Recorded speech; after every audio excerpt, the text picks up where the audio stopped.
The Prime Minister and Treasurer are out and about across the country selling the budget, which says it is all about Middle Australia.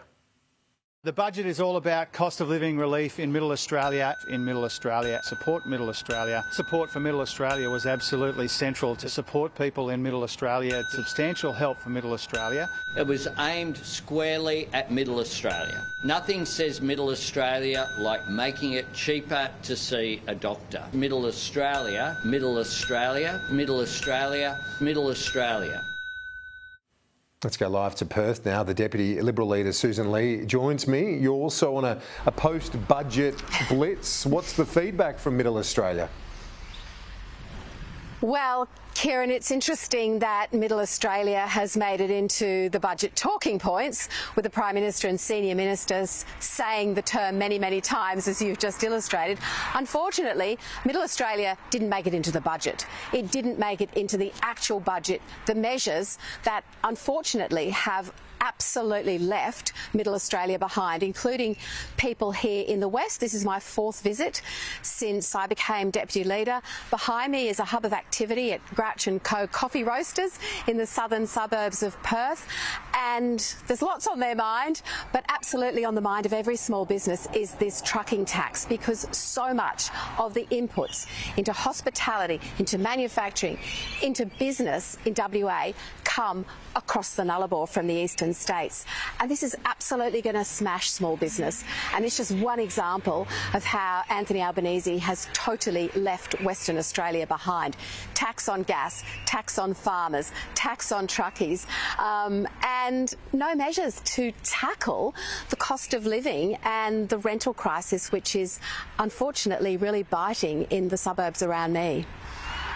Yeah, the housing and rental crisis, which really is an issue right across the country. I know it is a big one in WA as well. That raises the point, why doesn't the Coalition revise your position when it comes to the government's Housing Future Fund? You might be critical of elements of it, but isn't it at least making some progress towards getting some more housing supply out there? Well, Kieran, we're not there to rubber stamp poor policy, and just because the policy has worthy intentions, which understandably any housing policy does at this time, doesn't mean it actually makes any sense. So it's an inflationary off-budget fund. It's talking about 30,000 houses over several years. I think that they need 20,000 in Perth almost immediately. We all know it's a drop in the ocean. Our message to the government is go back, start again, do this properly, engage state and local governments, and recognise that you have to unlock supply and you have to do many things on the housing front. And simply short-term payments of compensation without addressing long-term structural issues in the budget is the main problem with this budget. And, you know, just talking about, as I said, a policy that has good intentions and trying to pretend that actually that helps the people who are desperate for homes, who just simply cannot find a roof over their heads, that's appalling. When you've made that point, and Mr Dutton's made the point as well, you've referred to this migration increase that we're seeing at the moment, this bounce back after COVID, but the reality is that the former government had forecast a higher number sooner. So does the Coalition position retain much credibility on that front? Well, the first thing I want to say is that governments deal with the events that they face and the circumstances they face. And they also should plan properly for any migration number. Right now, we've got 1.5 million migrants over 5 years, and we have no plan.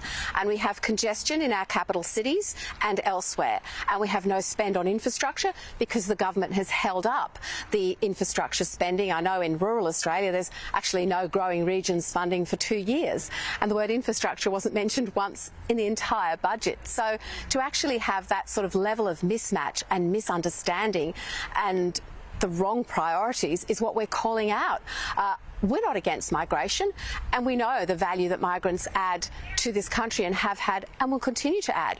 What we're against is 1.5 million migrants over 5 years without any sort of plan at a time when infrastructure spending is actually being cut. And Kieran, I'm the Shadow Minister for Skills and Training, and I will always say we should skill Australians first and balance that with bringing skilled migrants into the country. But I'm not seeing a plan for that either. So it's absolutely woeful, and particularly here in the West where, I just don't know why the Albanese government is punishing Western Australia in this budget. The surplus that they realised is because of the resources sector. The benefits of iron ore, of gas, of agriculture, of the absolute hard work, energy and enterprise of Western Australians is what Anthony Albanese is building his surplus on. But unfortunately, he's punishing the very state that actually brought this country out of COVID.